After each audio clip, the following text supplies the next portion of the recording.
Praise the lord. నేటి అనుదిన వాక్యము కొరింథీయులకు రాసిన 2వ పత్రిక 10వ అధ్యాయం 18వ వచనము.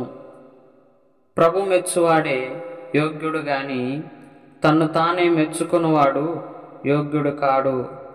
ప్రభునందు ప్రియమైన దేవుని బిడ్డలారా, మనుషుల దృష్టికి గొప్ప పనులు చేసి వారి దృష్టిలో గొప్పవారిగా ఉండవచ్చు, కానీ దేవుని దృష్టికి గొప్పవారు కాదు.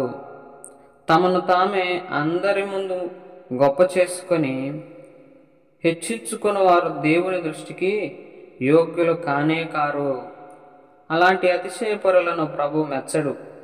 కానీ తన దృష్టికి కూడా తాను అల్పునిగా ఎంచుకొని తనని తాను తగ్గించుకొని ప్రభువుని గణపరచు వారిని ప్రభు గణపరుస్తాడు.